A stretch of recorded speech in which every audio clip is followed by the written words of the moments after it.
तो new chapter हम लोग स्टार्ट करते हैं। इलेक्ट्रिसिटी करंट सारे पढ़ने के बाद मूविंग चार्ज एंड मैग्नेटिज्म। इसमें अब बेसिकली हम लोग देखेंगे जैसे इलेक्ट्रोस्टैटिक में हम लोग देखे चार्ज के कारण कैसे इलेक्ट्रिक फील्ड प्रोड्यूस होता है। अब जैसे जैसे आप इलेक्ट्रोस्टैटिक पढ़े थे, सिमिलरली यहाँ अब मैग्नेटिक फील्ड में भी हम लोग सारा स्टडी करेंगे। वहाँ पर चार्ज के कारण देखे थे क्या क्या फील्ड इफेक्ट हो रहा है, यहाँ पर करंट के कारण देखेंगे, यही डिफरेंस है। लेकिन सारे टर्म्स आएंगे रिपीट अगेन। प्रीवियस में क्या था कि आपका वहाँ पर चार्ज स्टेशनरी हो या मूविंग हो तब भी इलेक्ट्रिक फील्ड प्रोड्यूस होगा, राइट। यहाँ पर हम लोग देखेंगे क्या होगा, मैग्नेटिक फील्ड प्रोड्यूस होता है कि नहीं, चार्ज को मूव करने से या रेस्ट करने से क्या होगा, वो सारा इफेक्ट देखेंगे। दोनों में बेसिक क्या है, इलेक्ट्रोस्टैटिक एंड मैग्नेटिक फील्ड में। वहाँ पर चार्ज के कारण देखें इलेक्ट्रिक फील्ड कैसे प्रोड्यूस होता है, पोटेंशियल कैसे डेवलप होता है, राइट। कूलम्ब्स लॉ के बारे में हम लोग स्टडी किए, जिसमें कि दो चार्जेस के बीच में what is the force.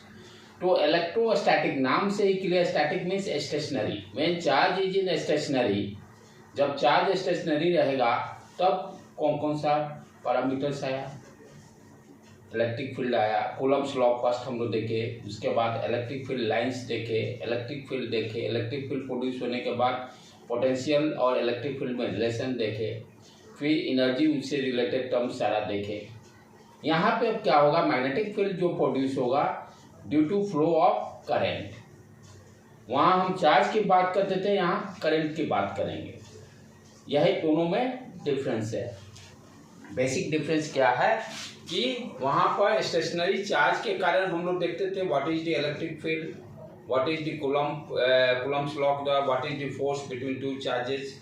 Charge stationary नाम से ही इलेक्ट्रोस्टैटिक है, static means rest. When charge in rest then सारा स्टडी हम लोग कंप्लीट किए। अब क्या कर रहे हैं, when charge in flow. Charge in flow करने का मतलब कि करंट फ्लो।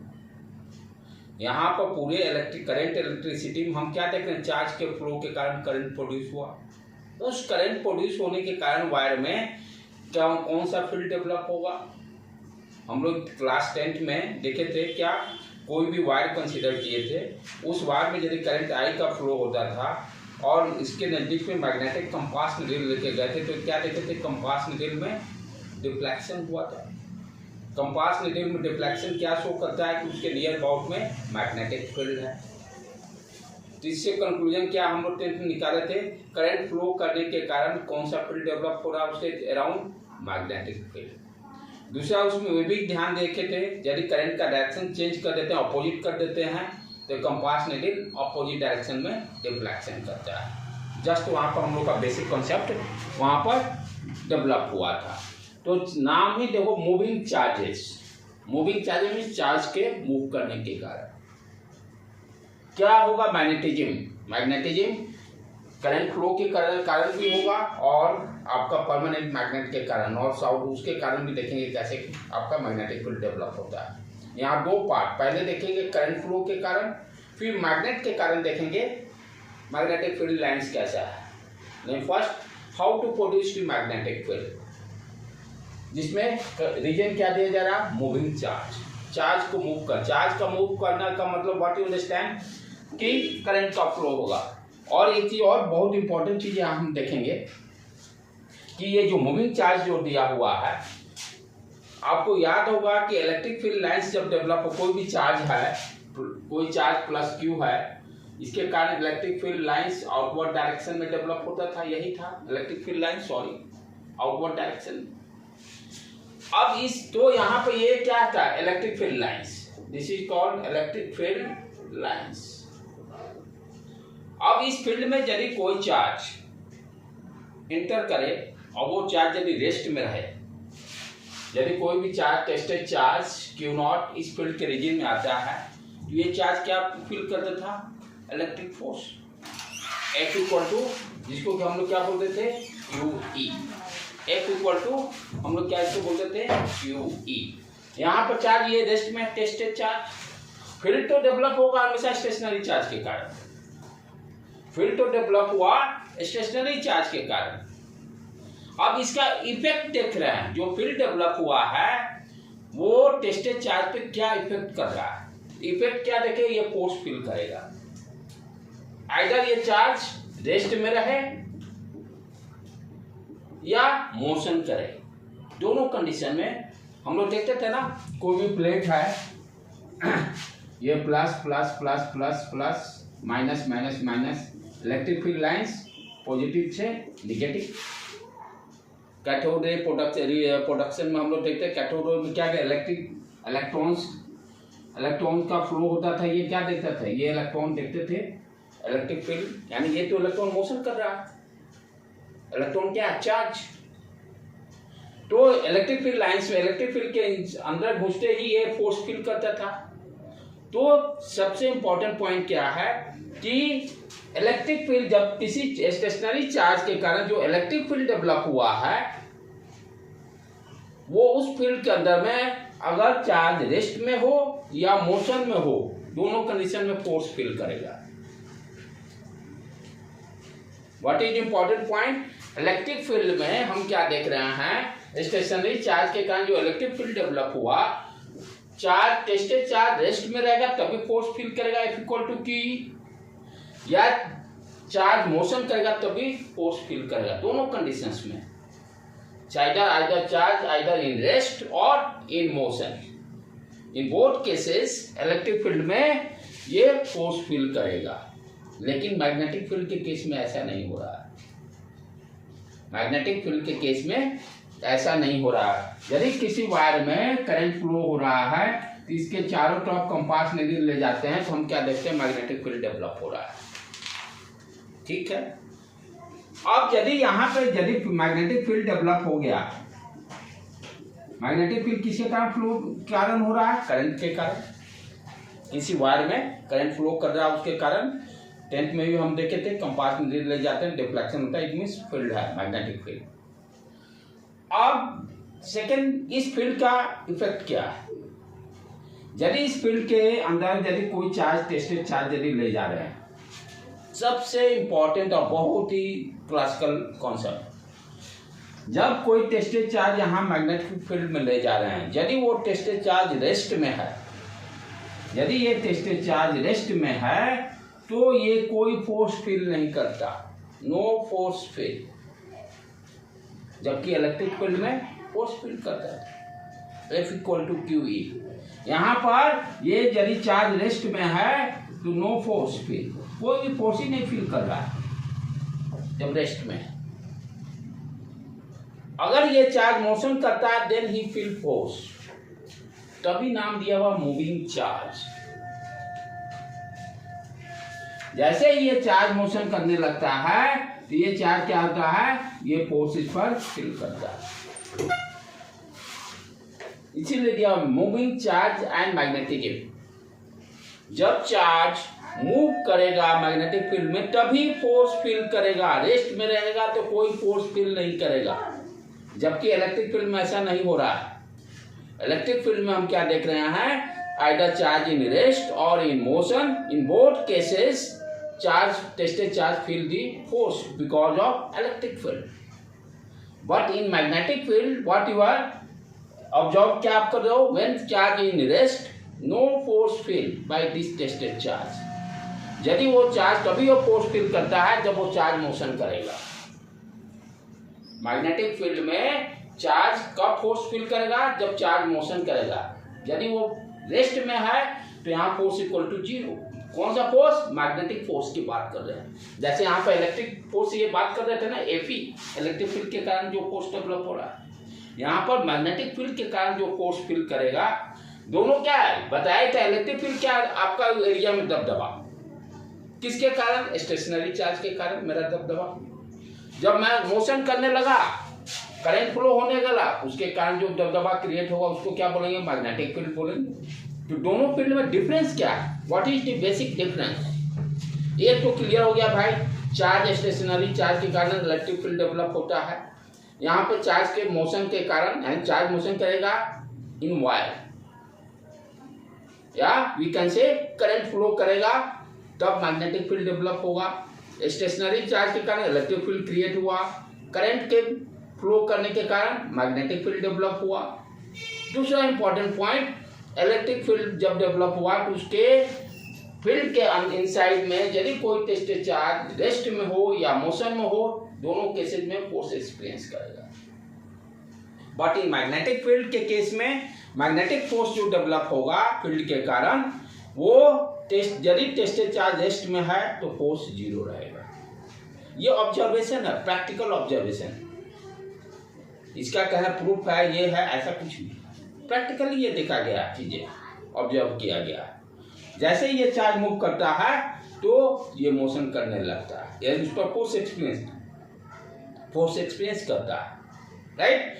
तो ये तो क्लियर हुआ what is difference between electric field and magnetic field. और मैग्नेटिक फील्ड कैसे प्रोड्यूस हो रहा है? Because of current flow in the wire, right. तो जो फोर्स डेवलप होगा उसको हम सबसे लास्ट में स्टडी करेंगे, कितना फोर्स लग रहा है, कितने एंगल से, यानी मोशन जो चार्ज का होगा किस तरह का होगा, सर्कुलर मोशन होगा कि स्ट्रेट लाइन मोशन होगा, वो सारे चीज एट द एंड में इस लेक्चर को हम लोग करेंगे। पहले हम लोग देखेंगे मैग्नेटिक फील्ड कैसे डेवलप हो रहा है एंड उसका फॉर्मूला क्या है। मैग्नेटिक फील्ड, किसी वायर में मैग्नेटिक फील्ड डेवलप हुआ, किसी पॉइंट पर मैग्नेटिक फील्ड निकालना हो, जैसे इलेक्ट्रिक फील्ड निकालते थे किसी पॉइंट पर, उसी तरह से यहाँ पहले वो सारा स्टडी हम लोग कंप्लीट करेंगे कि how to find the magnetic field, किसी पॉइंट पर किसी वायर में करंट फ्लो कर रहा है। और लास्ट में इस फोर्स के बारे में देखेंगे कि फोर्स का क्या क्या वैल्यू होगा। मोशन चार्ज, यदि चार्ज मोशन करता है तो किस स्ट्रेट पार्ट में करेगा, किस सर्कुलर पार्ट में करेगा, किस वेलोसिटी से करेगा, राइट। वो लास्ट में है F equal to QV cross B, वो लास्ट में इनमें करेंगे। पहले हम लोग बेसिक सीखेंगे how to produce magnetic field and what is the value of the magnetic field, क्या क्या वैल्यू होंगे, ठीक है। लेकिन ये तो डिफरेंस तो अंडरस्टैंड करना जरूरी है कि भाई जब रेस्ट में चार्ज रहेगा तो कोई फोर्स नहीं फील करेगा, यहाँ पर रेस्ट में भी चार्ज फोर्स फील कर रहा है इलेक्ट्रिक फील्ड में। यूनिट की बात करें, मैग्नेटिक फील्ड किस तरह का है? इलेक्ट्रिक फील्ड वेक्टर क्वांटिटी है, डेफिनेटली मैग्नेटिक फील्ड भी वेक्टर क्वांटिटी होगा। ध्यान देने की बात क्या है कि लेकिन जो करंट फ्लो हो रहा है, करंट किस तरह की क्वांटिटी है? स्केलर क्वांटिटी है। यहाँ थोड़ा सा कॉन्सेप्ट हम लोग लाएंगे, थोड़ा सा पहले यूनिट देख लें क्या क्या होता है। तो इसका यूनिट क्या होगा मैग्नेटिक फील्ड का? सिंबल क्या है? बी से इसको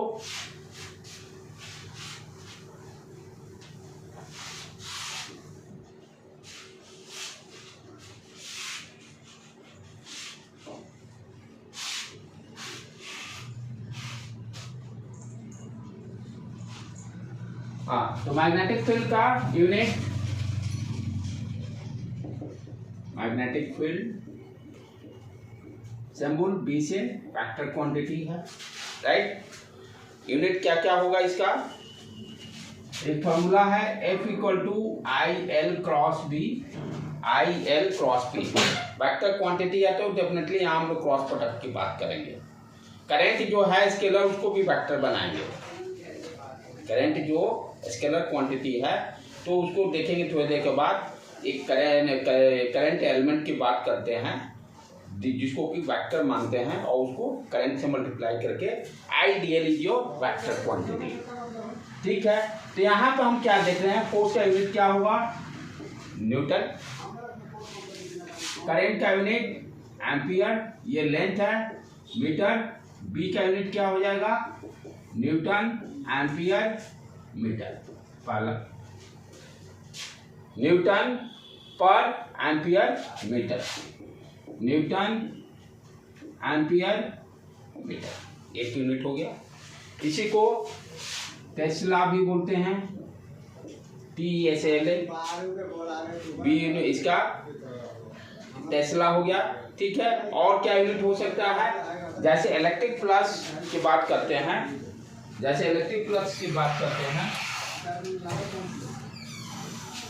तो इलेक्ट्रिक फ्लक्स में हम लोग क्या देखे थे? Phi equal to E dot ds। यहाँ से इलेक्ट्रिक फील्ड का भी यूनिट निकाल सकते हैं। फ्लक्स का यूनिट होता है वेबर, राइट। फ्लक्स का यूनिट होता है वेबर पर मीटर स्क्वायर। उसी तरह से सिमिलरली मैग्नेटिक फ्लक्स में भी हम लोग phi equal to B dot D S होगा। लेटर हम सारा डिस्कस करेंगे। फ्लक्स इक्वल क्या होता है, जैसे इलेक्ट्रिक फील्ड इसीलिए कहते हैं, जिसको इलेक्ट्रोस्टैटिक क्लियर हो गया तो ये सारा कॉन्सेप्ट क्लियर, क्योंकि सेम टर्म सारा वर्ड्स सारे की वर्ड्स वही यूज हो रहा है।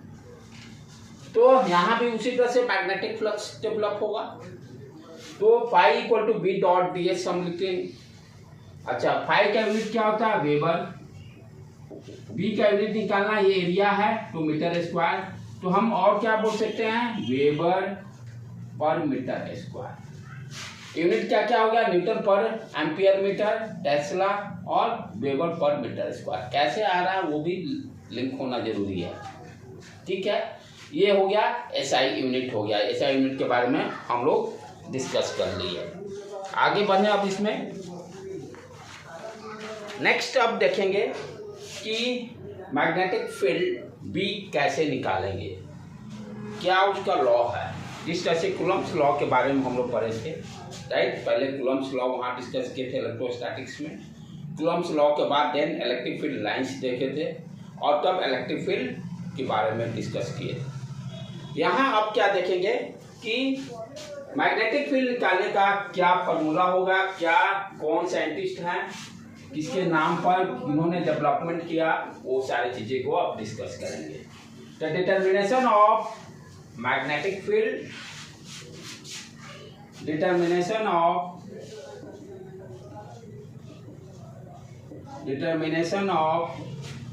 Magnetic field B, magnetic field, determination of magnetic field, उसके बारे में हम लोग डिस्कस करें, राइट बेटे। ये किसने दिया था, बॉयल-सावर्ट लॉ। बायो टी को साइलेंट कर देते हैं, बायो-सावर्ट लॉ, टी साइलेंट में है प्रोनाउंसिएशन में, बॉयल-सावर्ट लॉ, ठीक है। इन्होंने अपना रूल लिया, जिस तरह से कूलम्ब्स लॉ के बारे में डिस्कस करते हैं, राइट। तो इन्होंने कैसे मैग्नेटिक फील्ड निकालेंगे उसके बारे में इन्होंने लॉ दिया। क्या लॉ है उसको अच्छी तरह से समझना जरूरी है। यही बेसिक है मैग्नेटिक फील्ड का ABCD, स्टार्ट यहीं से है, तो इसको अच्छी तरह से समझने की कोशिश कीजिए बेटे।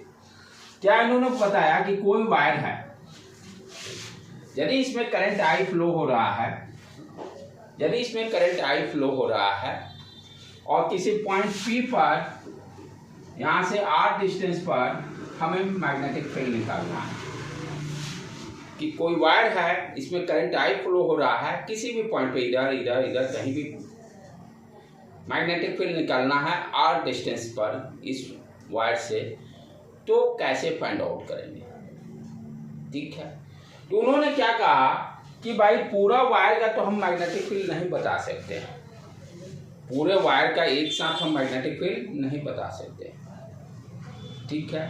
तो उन्होंने कहा कि स्मॉल एलिमेंट लेंथ DL का हम मैग्नेटिक फील्ड बता सकते हैं।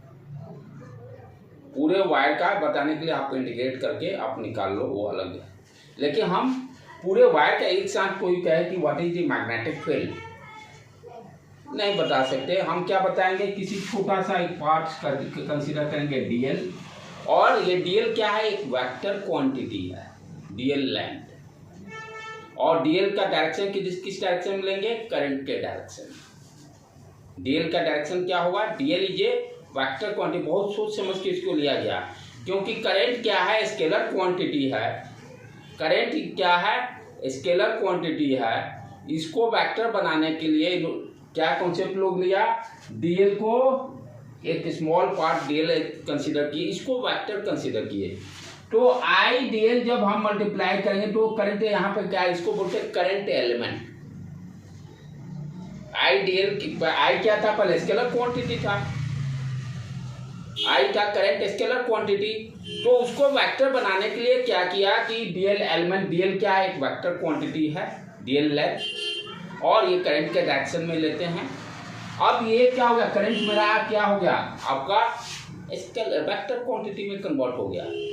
कोई भी स्केलर क्वांटिटी वेक्टर से मल्टीप्लाई करेंगे तो वेक्टर बन जाएगा, राइट बेटे। तो इसको नाम क्या दिया गया, करंट एलिमेंट, करंट एलिमेंट। तो बॉयल सॉल्वेंट ने क्या कहा कि हम इस छोटे से पार्ट्स का के कारण जो इसमें करंट फ्लो हो रहा है उसके कारण मैग्नेटिक फील्ड निकाल सकते हैं। पूरे वायर के कारण निकालना हो तो भाई आप इंटीग्रेट कर लेना अपना, लेकिन हम सिर्फ स्मॉल एलिमेंट के कारण ही मैग्नेटिक फील्ड फाइंड आउट कर सकते हैं, क्योंकि पता नहीं वायर कैसा है, टेढ़ा है, कर्व है, कैसा है, ही डू नॉट नो। यदि वायर का शेप साइज सब फिक्स रहे तब हम फाइंड आउट कर सकते हैं, लेकिन वायर कहीं कैसा है, जब वायर का शेप ही ठीक से डिफाइंड नहीं है तो how to find out magnetic field. हाँ, स्मॉल एलिमेंट कंसीडर करेंगे तो उसका शेप साइज पता है कि इस तरह का है लेंथ, लेकिन पूरे वायर का यदि फाइनाइट वायर दिया रहे तब तो it's okay, but infinite wire रहे तो डू नॉट प्रेडिक्ट। इसीलिए उन्होंने एलिमेंटल पार्ट को कंसीडर किया, स्मॉल एलिमेंटल पार्ट, और दूसरा फैक्टर क्यों क्या था कि करंट को स्केलर क्वांटिटी था उसको वेक्टर बनाना था, इसको वेक्टर बनाना था। इसके कारण भी अब ये क्या हो गया, करंट जो होगा आइडियल ये वेक्टर क्वांटिटी में कन्वर्ट हो गया। तो उन्होंने क्या लॉ दिया कि magnetic field due to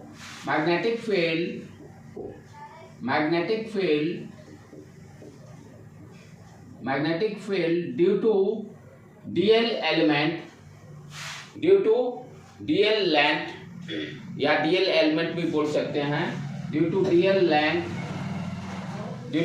length of wire equal to क्या है, डीवी किस तरह का क्वांटिटी है, वेक्टर क्वांटिटी है, एलिमेंटल मैग्नेटिक फील्ड लिए, equal to mu naught upon 4 pi. धीरे धीरे सारे टर्म को स्टैब्लिश करेंगे क्या है, जैसे 1/4 पाई एप्सिलॉन नॉट वहां डेवलप किए थे, यहाँ पे क्या है म्यू नॉट अपॉन 4 पाई, देखेंगे क्या है म्यू नॉट। अच्छा, आईडीएल ये वेक्टर हो गया, ideal current element cross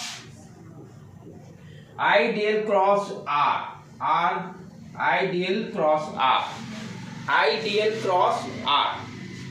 R distance पर डिवाइडेड बाई आर क्यू, ये फॉर्मूला है, इसमें हम कुछ नहीं कर सकते, वेक्टर फॉर्म में है। ये किस फॉर्म में है, वेक्टर फॉर्म में है। dB equal to mu naught upon 4 pi, दो वेक्टर, एक हो गया आइडियल और दूसरा क्या है आर वेक्टर, पोजीशन भी उसका भी लोकेशन देना पड़ेगा ना वेक्टर। तो ये दो वेक्टर हैं, ये दोनों वेक्टर के जब प्रोडक्ट की बात कर रहे हैं तो क्या होगा, क्रॉस प्रोडक्ट होगा। दो वेक्टर क्वांटिटी है, यदि इनकी प्रोडक्ट की बात करेंगे तो क्रॉस ही प्रोडक्ट करेंगे। तो यहाँ पर ideal cross R divided by R cube, vector form हो गया, ठीक है। इसका यदि मैग्नीट्यूड स्केलर फॉर्म में देखें तब क्या लिखेंगे फॉर्मूला, स्केलर फॉर्म में यदि लिखें तो क्या लिखेंगे हम लोग,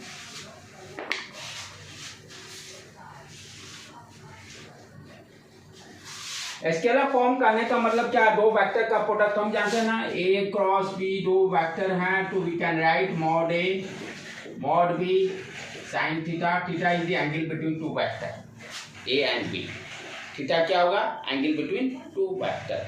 तो सिमिलरली यहाँ भी हम लोग क्या देखेंगे, ये आइडियल ये वेक्टर है, आइडियल और आर के बीच में एंगल थीटा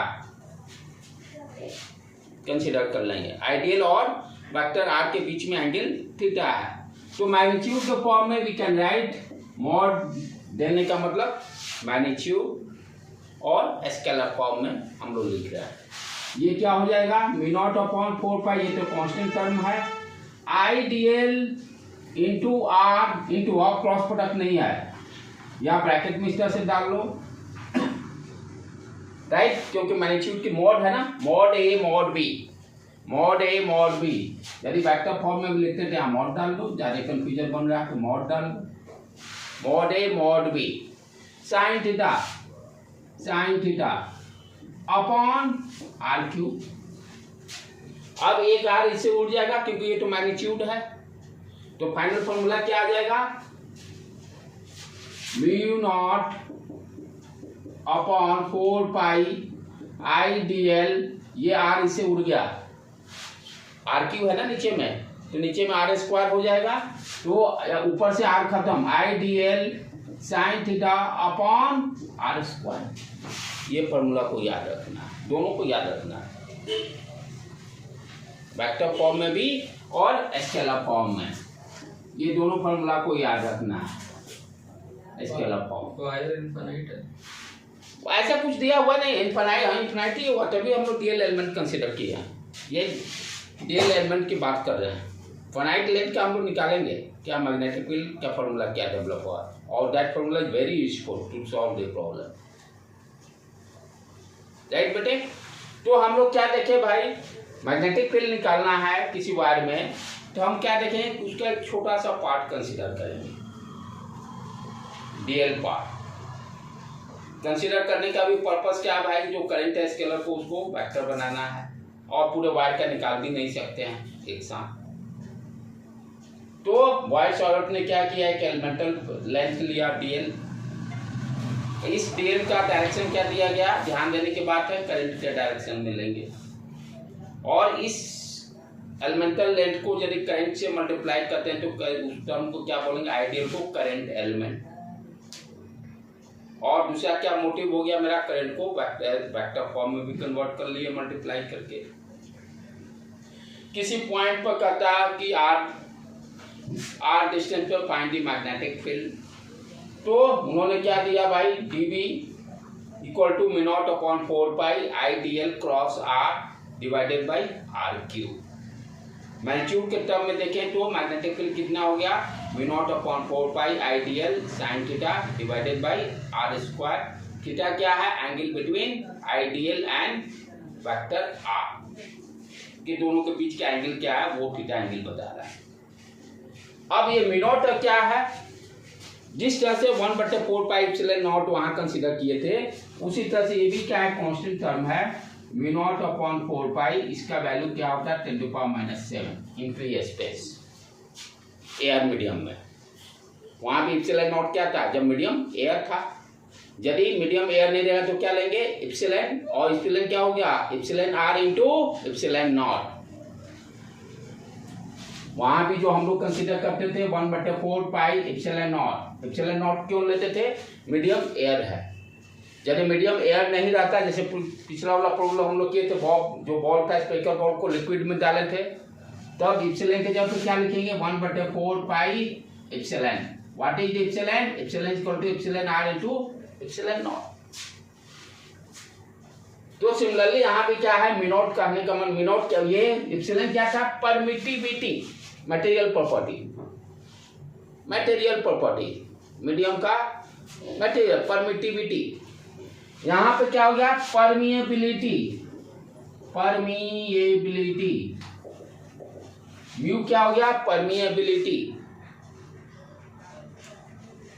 किसका है, फ्री स्पेस का, और इसका वैल्यू क्या है, म्यू नॉट अपॉन 4 पाई का वैल्यू 10⁻⁷। वहां पर जैसे होता था फ्री स्पेस का, ये वैल्यू क्या लिखते थे 9 × 10⁻⁹, यहां पर 10⁻⁷।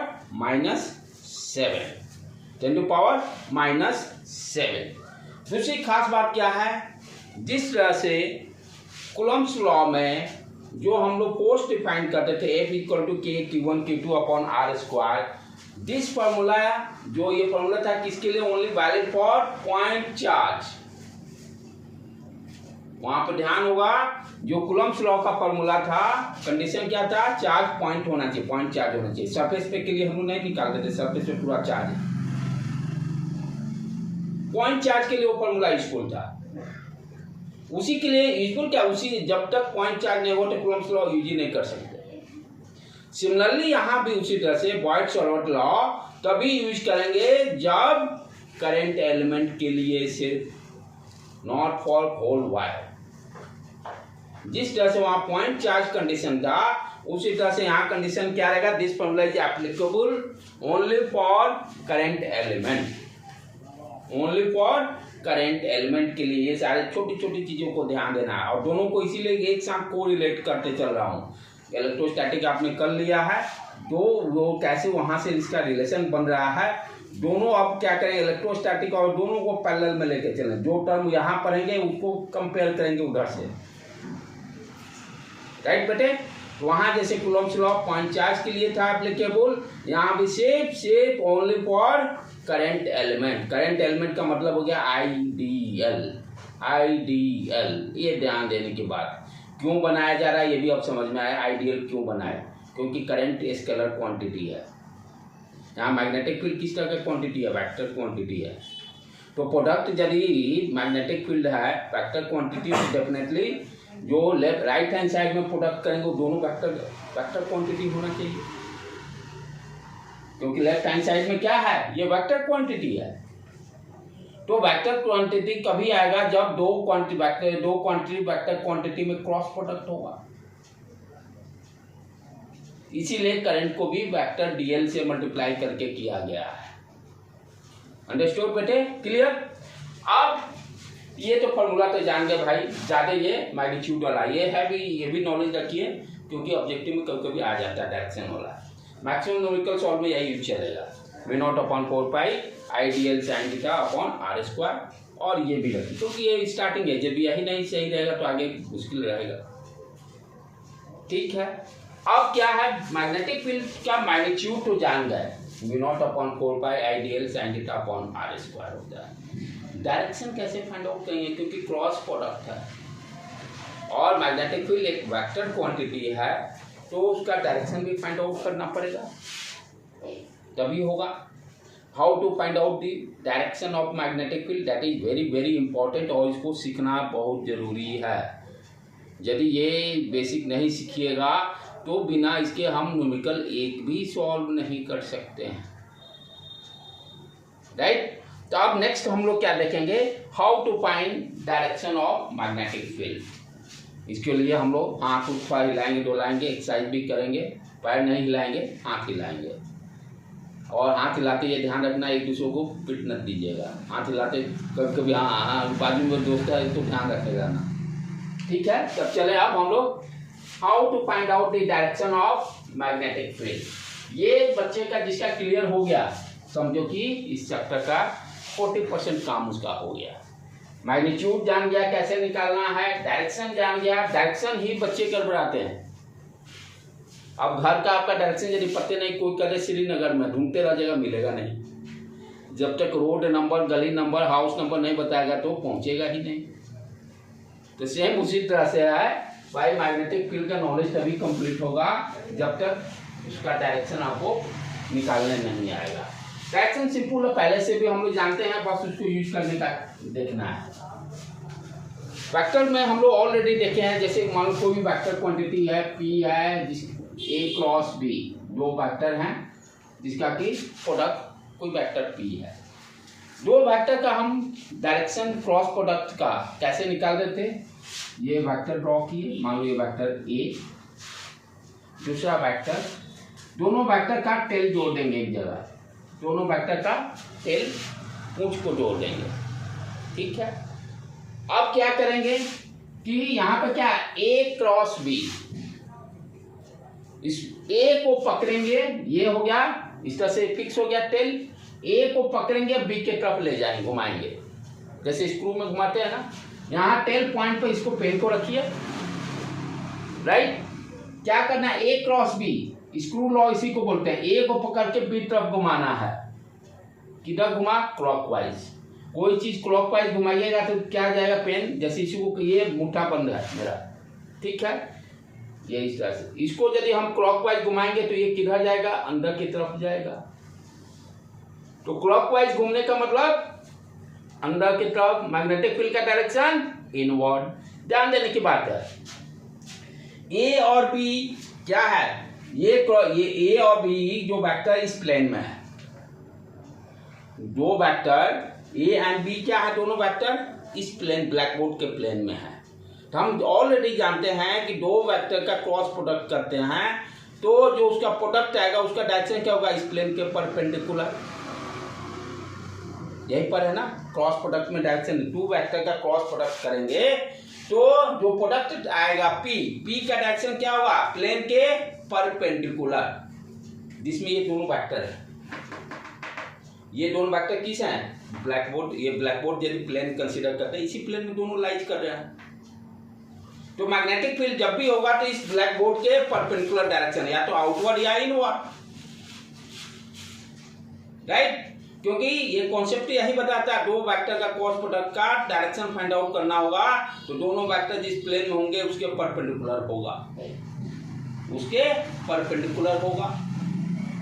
क्लियर, समझ में आ रहा बेटे? ठीक है। तो अब है कि कैसे मालूम करें कि आउटवर्ड होगा कि इनवर्ड होगा, ये कंफ्यूजन स्क्रू लॉ लगा है, फिर बताऊंगा आसान तरीका, पहले बेसिक से चले। तो स्क्रू लॉ क्या करता है, दोनों वेक्टर का टेल पे इस पेन को रख दीजिए और ए वेक्टर ए को पकड़िए और बी के तरफ घुमाइए। ए को यहाँ क्लॉकवाइज घुमा, क्लॉकवाइज घूमने का मतलब अंदर, ब्लैक बोर्ड के अंदर गया तो मैग्नेटिक फील्ड का डायरेक्शन क्या हो गया, अंदर। मैग्नेटिक फील्ड का डायरेक्शन अंदर। यदि एंटी क्लॉकवाइज घुमाए, जैसे इसको आप ए मान लें, इसको बी मान लीजिए आप, अब यहाँ पे क्या होगा, ए को पकड़िए बी एंटी क्लॉकवाइज घुमाइएगा तो बाहर की तरफ निकलेगा, ये पे स्क्रू बाहर की तरफ निकलेगा।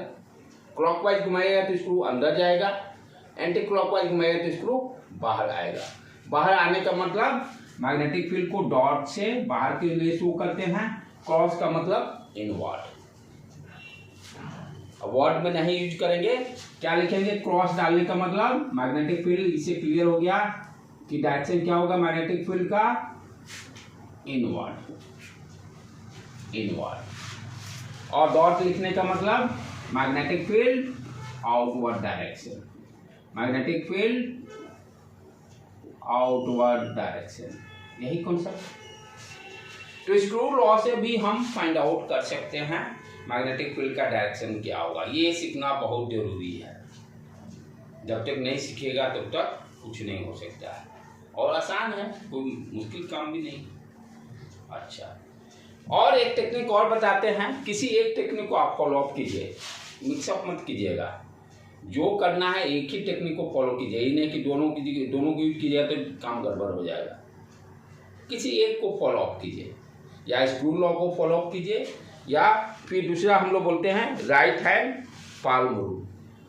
राइट हैंड रूल भी पढ़े थे शायद, उसको देख ले वो क्या कर रहा है। Right hand rule, screw law, right hand palm rule, यानी अब ये देखिए क्या है, राइट हैंड रूल भी बोलते हैं, राइट हैंड पाल्म रूल भी बोलते हैं, एक ही है। इसको देख ले, ये थोड़ा सा और आसान बना देता है। ये क्या कर रहा है, राइट हैंड, यानी ये ध्यान देना है, हाथ यही हमेशा रखना है, ये नहीं कि इसको भी चला दिए, चलाना है इसी को बस, और इससे जोर से चाटा भी लगेगा, लेकिन जो लेफ्टी होगा वो तो उल्टा उसका रहेगा। चलो उसकी बात अलग है, चले ये देखें क्या है। राइट हैंड रूल क्या करता है कि जो वायर का जिस वायर में करंट फ्लो हो रहा है, जिस वायर में करंट फ्लो के कारण जो मैग्नेटिक फील्ड डेवलप हो रहा है, तो उस वायर के डायरेक्शन में क्या करेंगे, अंगूठा को रख देंगे, उस वायर के डायरेक्शन में अंगूठा को रख देंगे। अंगूठा को चिपकाना नहीं, काट के नहीं रखना है ऐसे, ठीक है। अब मान लो कि इस पॉइंट पे करता है find the direction of magnetic field इस वायर के कारण, तो क्या किए, पहले तो अंगूठा रख दिए, ठीक, और इसको स्ट्रेच कर दिया अपना, और जिधर जाना पी पॉइंट देखेंगे किधर जा रहा है, पी पॉइंट किधर है, इधर जाने मोड़, यानी ये जब मोड़ेंगे ये जिस तरह से जब दिखाई दिया, ये फेस कहने का मतलब अंदर, देखने से भी लग रहा है इनवर्ड डायरेक्शन। ये जब ये इस पॉइंट ये रखे, इस पॉइंट पर पहुंचना है तो क्या कीजिए, ऐसे तो जा नहीं सकते, यानी ये इस तरह से स्ट्रेच किए, ये जब दिखाई दिया ये फेस आपको, तो क्या बोलोगे, इनवर्ड डायरेक्शन। अच्छा, अब मान लो कि इस डायरेक्शन में पॉइंट है P, इस डायरेक्शन में पॉइंट है P, क्या करता है राइट हैंड रूल, पहला अंगूठा को रखिए करंट के डायरेक्शन में। अच्छा, पॉइंट किधर है, इस साइड है, तो ये क्या है, ऐसे ऐसे ऐसे जाते जाते इस तरह से जाएंगे, तब ये जब फेस आपको दिखाई दिया, इस इधर आने के लिए ये फेस आना पड़ेगा, तो ये जब फेस दिखाई देने का मतलब क्या होगा, आउटवर्ड, क्या होगा, आउटवर्ड डायरेक्शन। जब मोरे ये पॉइंट पे पहुंच गए और ये पोर्शन दिखाई दे रहा है इनवर्ड। अच्छा, जब पॉइंट पे पहुंचते हुए यदि ये मुझे ये फेस जब दिखाई देगा, इसका मतलब आउटवर्ड डायरेक्शन, इसका मतलब आउटवर्ड डायरेक्शन। किसी एक को फॉलो कीजिए, या स्क्रू लॉ या ये जो आपको कन्वेंशनल, दोनों को मिक्सिंग नहीं करने का है। ठीक है, जैसे कुछ एग्जाम्पल देखें हम लोग कि मैग्नेटिक फील्ड जैसे निकालना हो, क्योंकि ये जब सीख गया ना तो आप समझिए कि 50% काम सीख गया डायरेक्शन निकालना। जैसे मान लो ये वायर है, ये करंट का डायरेक्शन लिया हुआ, आपसे कहता है find the magnetic field at this point, find the magnetic field direction, find the magnetic field direction at point P. क्या करोगे, अंगूठा, ठीक है, अंगूठा ऐसे रखे, पॉइंट है इधर, गए मोरे, अभी मिला नहीं, अभी नहीं मिला, अब जाके इधर मिला, यानी ये फेस आ रहा है ऊपर, यानी outward direction. Magnetic field outward direction co dot से शो करेंगे।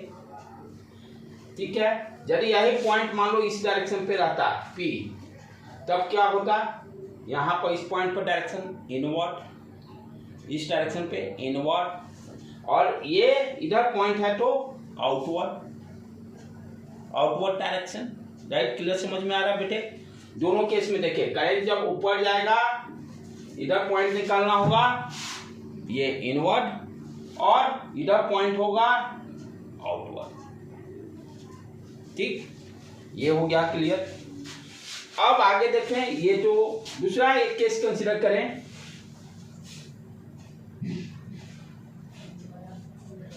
इस वजह से दे रहा कि ये मान लीजिए डॉट दे दिया, करंट का डायरेक्शन दे रहा है, इसका मतलब क्या हो गया, करंट इस तरह से बह रहा है, ये वायर का पोजीशन इस तरह से हो गया, वायर का पोजीशन क्या हो गया, परपेंडिकुलर टू द बोर्ड। अब वायर कैसे रखा हुआ, पहले क्या था, प्लेन था, प्लेन में वायर था, डॉट देन डॉट कर रहा है, करने में करंट का डायरेक्शन इस तरह से शो किया, direction of the current flow in the wire. It means आप वायर का पोजीशन क्या है, इस ब्लैक बोर्ड के परपेंडिकुलर डायरेक्शन में, और करंट फ्लो कैसे करा, डॉट देने का मतलब बाहर की तरफ, डॉट देने का मतलब बाहर की तरफ। ठीक है, अब जिस पॉइंट को निकालना है, ये पी पॉइंट, ये P point black board plane में है, वायर ये हो गया, और जहां मैग्नेटिक फील्ड निकालना है वो ब्लैक बोर्ड के प्लेन में। ठीक है, ये आर हो गया। ध्यान देने के बाद क्या है, थोड़ा अब IQ भी अपना भी लगाना है, हमेशा खाली थंब हिलाने से काम चलेगा नहीं। कॉन्सेप्ट ऑलरेडी मैं दिया हूं कि जो मैग्नेटिक फील्ड जो होगा वो परपेंडिकुलर होगा दोनों प्लेन के, A क्रॉस B, अभी बताया ना, A cross B equal to P, तो P वेक्टर क्या होगा, ये दोनों प्लेन के परपेंडिकुलर डायरेक्शन में, परपेंडिकुलर डायरेक्शन में। ठीक है, ये हो गया मेरा I, ये हो गया, इसको इमेजिन कीजिए, ये R। अच्छा, P क्या होगा, इधर इस डायरेक्शन में होगा या इस डायरेक्शन में, यही परपेंडिकुलर कहलाएगा, यही परपेंडिकुलर कहलाएगा ना। करंट का डायरेक्शन ये R हो गया, R पर परपेंडिकुलर लाइन यही होगा। अब ये देखेंगे या तो इधर जा रहा है कि नीचे की तरफ आ रहा है, वो अब राइट हैंड थंब रूल लेंगे, तो ये कर लिए, रखे, ये करंट का डायरेक्शन यही है ना, बाहर निकल रहा है, पॉइंट मेरा इधर है, इधर, कहने का मतलब डायरेक्शन क्या हो गया मैग्नेटिक फील्ड का, ये। राइट बेटे, क्लियर समझ में आ रहा है? उसी तरह से मान लीजिए आपको इस तरह से करंट का डायरेक्शन शो करा है, इसका मतलब क्या है, वायर क्या है, इस प्लेन के परपेंडिकुलर, और इनवर्ड डायरेक्शन में करंट फ्लो हो रहा है, और आपसे कहता find the magnetic field at point P। तो आप क्या होगा, करंट का डायरेक्शन ये, करंट का डायरेक्शन ये, ठीक है, इसको स्ट्रेच कर लीजिए, ये R हो गया, ये R हो गया। अब इस पॉइंट पर जाना है तो ये देखिए इधर यानी ये डायरेक्शन हो गया मैग्नेटिक फील्ड का। क्लियर, समझ में आ रहा है? तो ये इस तरह से मैग्नेटिक फील्ड का हम डायरेक्शन को फाइंड आउट कर सकते हैं। इसको जाकर थोड़ा सा प्रैक्टिस भी कीजिए, ये बहुत जरूरी है, ये बहुत जरूरी है डायरेक्शन फाइंड आउट करना। तो जितने केसेस थे ये 4 डिफरेंट केसेस थे, इतना से आप मैग्नेटिक फील्ड का डायरेक्शन किसी भी वायर का आराम से आप बता सकते हो। ठीक है, तो अभी तक क्या क्या सीखे हम लोग भाई? मैग्नेटिक फील्ड किसी करंट एलिमेंट के कारण, करंट एलिमेंट के कारण का मतलब डीएल एलिमेंट के कारण। What is the value? Magnitude mu naught upon 4 pi I DL sine theta upon R square. Direction हम थंब रूल को यूज करके कर लेंगे या स्क्रू लॉ के द्वारा कर लेंगे, जैसे कीजिए आपकी इच्छा। ठीक है, अब आगे हम चलते हैं कि ये तो फॉर्मूला बॉयड-शैडोट लॉ यहीं पर टर्निंग द क्लोज बता दिए भाई, फॉर्मूला क्या होगा, डायरेक्शन कैसे निकालेंगे, वो सारी चीज इन्होंने बता दिया। अब नेक्स्ट जो हम लोग फॉर्मूला डेरिवेशन इसमें करेंगे, that is very very important for problem solve. किसी फाइनाइट वायर के कारण किसी पॉइंट पी पर what is the magnetic field, और इस फार्मूला को 90% प्रॉब्लम में इसी फार्मूला को यूज करेंगे मैग्नेटिक फील्ड फाइंड आउट करने के लिए। इतना इंपॉर्टेंट ये फार्मूला है, 90% प्रॉब्लम इसी फार्मूला से निकल जाएंगे।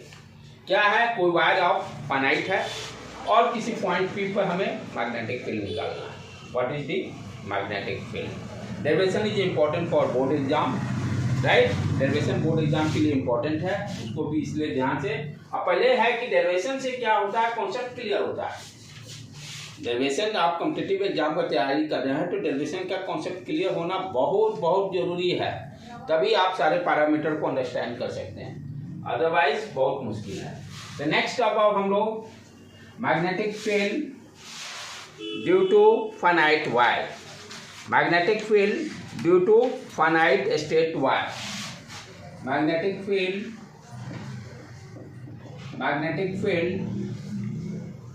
due to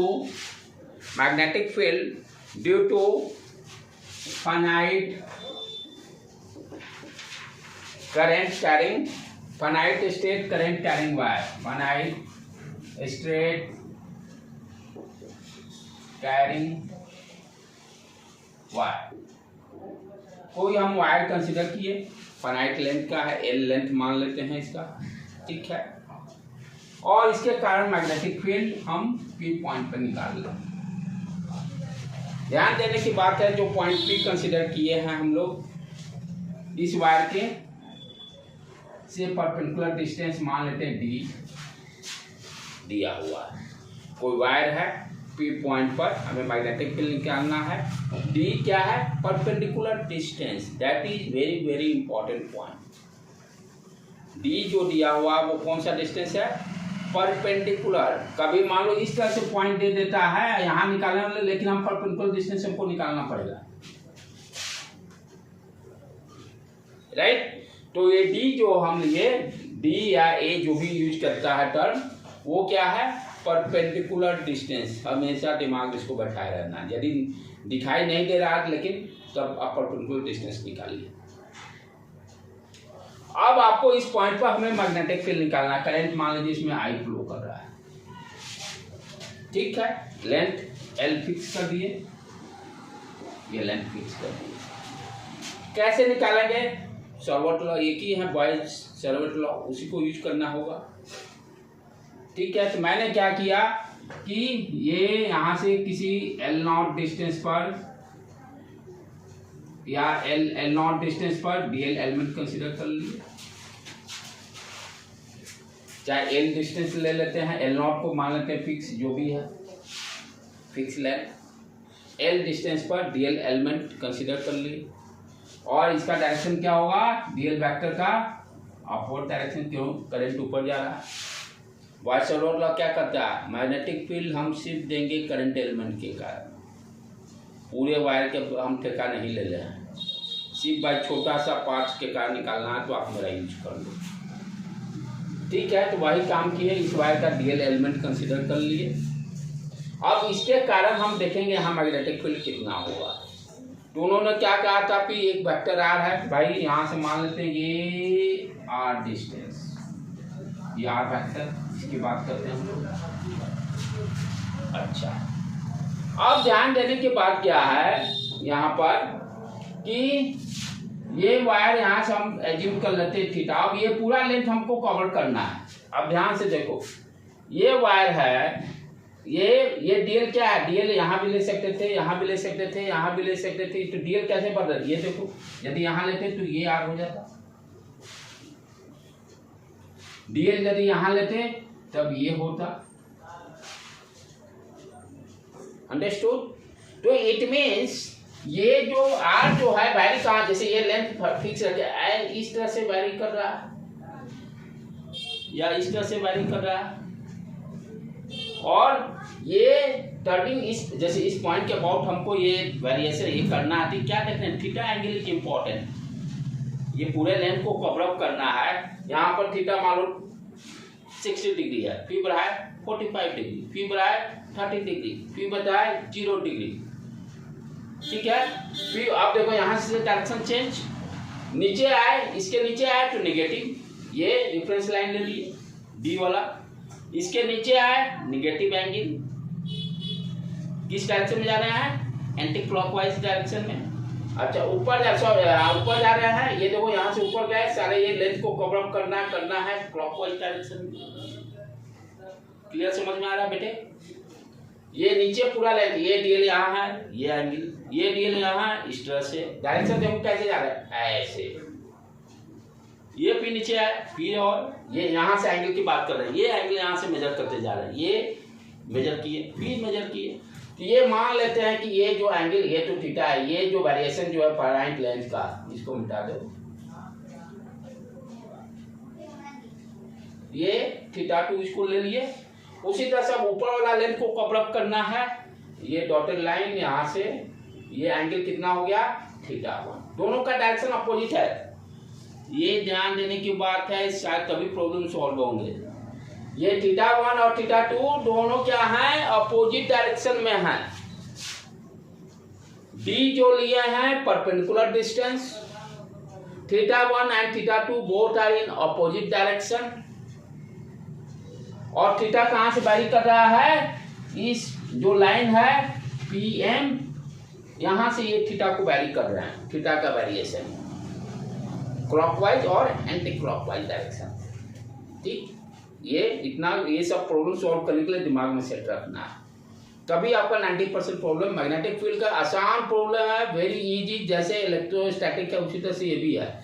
ये छोटा छोटा टिप्स को अंडरस्टैंड करना है, ये टिप्स में गड़बड़ कीजिए तब नहीं बनेगा। अब डी ये चीजें नहीं समझिए कि डी परपेंडिकुलर डिस्टेंस है तो काम गड़बड़, डायरेक्शन को नहीं समझिए कि थीटा 1 थीटा 2 दोनों अपोजिट डायरेक्शन में, काम गड़बड़।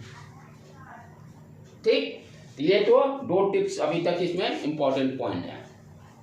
अब चलें वाइट सोलर लॉ लिखें, dv इक्वल टू मैग्नीट्यूड के टर्म में, डायरेक्शन तो आराम से निकाल लेंगे, ये थंब रखे इधर है, इनवर्ट है, थंब इनवर्ट, मैग्नेटिक फील्ड का डायरेक्शन अंदर है, तो मैग्नीट्यूड का ही खेल खेलेंगे सिर्फ। तो dv इक्वल टू क्या है, μ0/4 पाई IDL साइन थीटा। ध्यान देने का मतलब वाइट सोलर थीटा कौन सा लिया था, ये एंगल वही था ना, साइन थीटा। अब ये थीटा कितना हुआ, ये थीटा ले लिए, ये 90 लिए, तो इसको 90 माइनस थीटा लिख सकते हैं। तो यहाँ पर साइन क्या हो जाएगा, sine 90 minus theta divided by R square, divided by R square. चलें आप इसको थोड़ा सिंप्लीफाई करें, μ0/4 pi IDL cos theta upon R square. अब यहाँ पर समस्या खाली दिखाई दे रहा है, इंटीग्रेशन भी करना है, सबको एक वेरिएबल फॉर्म में लेके आना थीटा के टर्म में, क्योंकि थीटा यहाँ वेरी कर रहा है ना। ये डीएल है, डीएल को भी चेंज करना होगा डी थीटा के टर्म में, आर को भी चेंज करना होगा थीटा के टर्म में लेके आना होगा, राइट। तो ये दोनों जो पैरामीटर डीएल और आर, उसको किसी तरह से थीटा के टर्म में एक्सप्रेस करेंगे तभी अपना इंटीग्रेशन हो सकता है। डीएल को किसी तरह से थीटा के फॉर्म में लेके जाना होगा। तो चले आप रिलेशन को ध्यान से देखो, ये है डी, ये है एल, वेरिएबल, ठीक है, जो डीएल आया वहाँ, ठीक है। तो इसको हम यहाँ ध्यान से देखें, एक यदि एल को चेंज करना हो तो tan थीटा इक्वल टू हम क्या लिख सकते हैं, tan theta equal to we can write L upon D लिख सकते हैं, लिख दिए इसको L अपॉन डी। यहाँ से L क्या हो गया, d tan थीटा। dl निकाल सकते हैं, dl को आप थीटा के टर्म में एक्सप्रेस कर सकते हैं, डिफरेंशिएट करेंगे तो इसको L का dl d tan थीटा का differentiation sec square theta, sec square theta, और थीटा वेरिएबल है तो d थीटा लिख दी, dl को d थीटा के टर्म में और थीटा के टर्म में एक्सप्रेस कर दी। अब बच गया r, ठीक है। r का कहानी क्या देखो, d मुझे मालूम है, l तो वेरिएबल है लेकिन d ही एगो फिक्स है, मालूम है। तो r को हम, r और d के बीच में रिलेशन क्या है, r और d इसके बीच में थीटा ये लिए cos थीटा का रिलेशन है, दिखाई दे रहा ना। तो हम क्या लिख सकते हैं, r cos theta equal to d upon r, what is r, d sec theta, यही है ना बेटे, कोई दिक्कत। क्या किए, dl को d थीटा के टर्म में चेंज करना है, तो हम भाई रिलेशन देखे tan theta l upon d, d constant है तो l वेरिएबल है, l एक वेरिएबल है और इधर थीटा, ये यूज कर लिए। अब क्या देख रहे हैं, r निकालना है, तो r का देखेंगे रिलेशन, कांस्टेंट टर्म d है, d है वो फिक्स है, नॉन मालूम है मुझे, तो ये दोनों का रिलेशन r यहाँ से निकाल लिया। अब ये सारे को यहाँ पुट कर दे, अब सारे को पुट कर दे, dl कितना आ गया अपना, dl equal to d sec square theta d theta. अब सारे पुट करके सिंपली इंटीग्रेट कर देंगे, सारे को पुट को यहाँ करो, वैल्यू को डालो, बोलो क्या आ जाएगा, mu naught upon 4 pi i cos theta, dl कितना है, d sec square theta, sorry d sec square theta d theta, और नीचे r स्क्वायर है तो उसको हम क्या लिख सकते हैं, d square sec square theta, d square sec square theta. ये देखो क्या क्या उड़ रहा है, sec स्क्वायर उड़ गया, मारो मारो, d बच गया नीचे, ऊपर में i कांस्टेंट ही है, cos theta d theta simply रह गया। We can write v naught upon 4 pi, d भी कांस्टेंट है, d इधर रख लिए, i भी कांस्टेंट है, इसको रख लिए, अंदर में क्या रह गया, cos थीटा d थीटा, इसको भी यदि इधर इंटीग्रेट करते हैं तो ये दे देगा b। लिमिट आप ध्यान से देखो, लोअर लिमिट ये नीचे गए, डायरेक्शन, ये डायरेक्शन कौन सा है, एंटी क्लॉकवाइज, उसको माइनस साइन ले लेते हैं, माइनस थीटा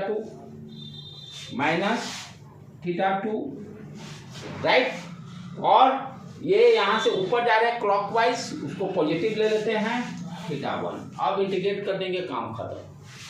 ये क्या आ गया वैल्यू बेटे, mu naught i upon 4 pi d sine theta का डिफरेंशिएशन cos थीटा का इंटीग्रेशन साइन थीटा डाल दें, और यहाँ पर लिमिट रखें थीटा 1 थीटा 2। इसको फाइनली सॉल्व करेंगे तो क्या आ गया अपना, theta 1 limit mu naught i upon 4 pi d, चलो साइन थीटा 1 माइनस साइन, ये माइनस थीटा 2 है, sine minus theta minus sine theta हो जाता है, ये माइनस माइनस प्लस, फॉर्मूला अपना क्या आ गया, किसी भी फाइनाइट लेंथ के कारण मैग्नेटिक फील्ड क्या हो गया, mu naught i divided by 4 pi d sign theta 1 plus sine theta 2, sign theta 1 plus sine theta 2, theta 1 ध्यान देना है क्लॉकवाइज में है, थीटा 2 क्या है, एंटी क्लॉकवाइज, बस। अब ये नहीं रखना माइनस है कि प्लस, सब नहीं सोचना है। क्या फॉर्मूला फाइनली आ गया इसका मेरा, ध्यान से देखो, ये बहुत ही इंपॉर्टेंट फॉर्मूला है, इसी पे सारे प्रॉब्लम सॉल्व होंगे। ये magnetic field due to finite wire के कर mu naught I upon 4 pi D sine theta 1 plus sine theta 2। बस पूरा चैप्टर इसी फॉर्मूला पे मैक्सिमम क्वेश्चन को हम खेलेंगे। Sign theta 1 plus sine theta 2, theta 1 clockwise में है, थीटा 2 एंटी क्लॉकवाइज, दोनों अपोजिट है, इंटरचेंज हो सकते हैं, दोनों अपोजिट डायरेक्शन में। ठीक है, आप जैसे मान लो इस फॉर्मूला को यूज करके थोड़ा देख ले तब मजा आएगा। अब ये मान लो एक साइड से मान लो फिक्स लेंथ कर दिया, और मैं कहता हूं ये यहाँ पर फाइंड द मैग्नेटिक फील्ड, ये करंट आई बढ़ा, ये फाइनाइट लेंथ ले लें। हाँ चलो कोई बात नहीं है, इसको भी यूज कर लेंगे। इस फॉर्मूला को देखते हैं कैसे यूज करते हैं। क्या किया है, वायर कंसीडर किया, ये एक एंड फिक्स कर दिया, दूसरा एंड इनफाइनाइट है, दूसरा एंड इनफाइनाइट है। हमें मैग्नेटिक फील्ड निकालना है, हाउ टू फाइंड आउट। तो हम क्या देखते हैं, ठीक है चलो भाई, ये पॉइंट पी है, लोअर लिमिट देखें, जो नीचे जाना था थीटा 2 0 डिग्री, नीचे नहीं है ना, नीचे यहीं भी थीटा 2 क्या हो जाएगा 0 डिग्री। क्लियर, कोई दिमाग में दिक्कत इसमें? तो थीटा 2 यहाँ भाई इसके लिए क्या हो गया 0 डिग्री। अब ये तो वायर इनफाइनाइट है, अब इसको कैसे कवर अप करेंगे, ध्यान से ये बढ़ते गए एंगल बढ़ते गया, वायर कवर अप होते जा रहा है, बढ़ते गए वायर कवर अप होते जा रहा है, बढ़ते गए चाहे कितना भी लेंथ बढ़ाओ, ये कवर अप होते जाएगा। ये इनफाइनाइट वायर है, थीटा क्या हो जाएगा 90 डिग्री, पूरा वायर कवर अप ऐसे ही बढ़ जाएगा। ये देखो सारा लेंथ कवर अप होते जा रहा है, थीटा को चेंज करते जा रहा हूँ, एंगल चेंज करते गया और बढ़ा, ये और एंगल बढ़ते गया और एंगल बढ़ते गया, और वायर है स्ट्रेट, तो ये थीटा क्या हो गया 90 डिग्री, पूरा वायर कवर अप हो गया, इनफाइनाइट वायर एक साइड का। तो थीटा 1 क्या हो गया π/2, थीटा 1 क्या हो गया π/2। आप इसको फॉर्मूला में डाल दो, देखो फट निकल गया। Magnetic field B = mu naught I upon 4 pi D sine theta 1 sine π/2, ये साइन 0 थीटा 2 0 है, साइन π/2 का वैल्यू 1 होता है, कितना वैल्यू आ गया mu naught I upon 4 pi D. देखो कितना आसान, डायरेक्शन अंदर, दोनों पूरा इनफाइनाइट वायर हो, तब नीचे भी है इन्फिनिटी, ऊपर भी इन्फिनिटी, तो क्या होगा थीटा 1 जैसे यहाँ पर π/2 है, थीटा 2 भी π/2 हो जाएगा, थीटा 1 एंड थीटा 2 बोथ π/2। समझ में आ रहा है बेटे? तो इनफाइनाइट वायर के कारण मैग्नेटिक फील्ड निकालना होगा, तो क्या हो गया अब ये भी 1 ये भी 1। इनफाइनाइट वायर के कारण मैग्नेटिक फील्ड निकालना हो, देखो कितना ये फॉर्मूला है, सारा प्रॉब्लम भी आपको सॉल्व करता है, जो खाली कॉन्सेप्ट क्लियर रहना चाहिए इसका। इनफाइनाइट वायर है स्ट्रेट वायर, ठीक है, कहता है find the magnetic field at this point d distance पर। क्या देखे, इधर भी इनफाइनाइट प्लस इन्फिनिटी, इधर माइनस इन्फिनिटी, क्या हो जाएगा थीटा 1 π/2 थीटा 2 π/2, दोनों केस ये 2 हो गया वैल्यू ऊपर में, तो b का वैल्यू कितना आ गया mu naught I into 2 divided by 4 pi D, cut मारो म्यू नॉट आई अपॉन, ये सारे क्वेश्चन आपको ऑब्जेक्टिव रेट में डायरेक्ट पूछेंगे। इनफाइनाइट वायर के कारण magnetic field at distance D कितना हो गया mu naught I upon 2 pi D, right. तो इस तरह के बेसिक क्वेश्चन आप प्रॉब्लम सॉल्व करेंगे यार। तो आज क्या क्या कवर अप किया हम लोग, how to produce magnetic field, first magnetic field और इलेक्ट्रिक फील्ड में क्या डिफरेंस है उसको अंडरस्टैंड किए, फिर उसके बाद यूनिट सारा देखे, मैग्नेटिक फील्ड का यूनिट क्या है। नेक्स्ट बॉयड-सावर्त लॉ के बारे में देखे, Boyd-Savart law is only applicable for current element. Magnitude देखे dB = म्यू नॉट अपॉन 4 पाई IDL sin theta upon r square, direction कैसे निकालना उसको भी देख लिए, either right hand rule use कीजिए या स्क्रू लॉ यूज कीजिए। और सबसे इम्पोर्टेंट हम क्या देखें, फाइनाइट वायर के कारण मैग्नेटिक फील्ड क्या होगा, formula mu naught I upon 4πd bracket में sin θ1 plus sin θ2, d is the perpendicular distance, θ1 and θ2 both are in opposite direction, both are in opposite direction. काम over. आप problem का खेल खेलेंगे पहले इस पर, और बहुत ही आसान प्रॉब्लम रहते हैं, और इससे भी हमको नियरली लगता है अच्छा खासा क्वेश्चन रहता है। 2 क्वेश्चन आपको 8 नंबर नीट में पक्का रहेगा। ये तो उसका इसी बेस पर भी मैग्नेटिज्म वाला भी है, वहाँ से भी एक क्वेश्चन रहता है। तो चलते हैं 12 नंबर कंपटीशन निकल जाएगा।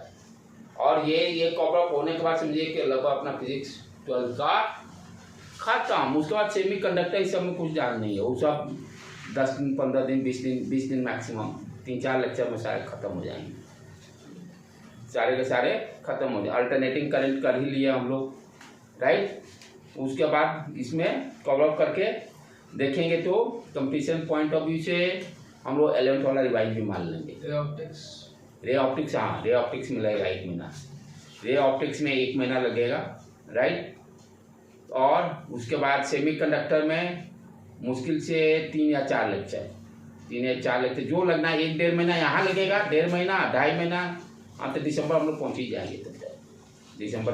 उसके बाद देखें 23 का वाला स्लॉट थोड़ा 11 पे फोकस कर लेंगे, क्या कि भाई कंपटीशन निकलना है तो सबको बैलेंस लेंगे।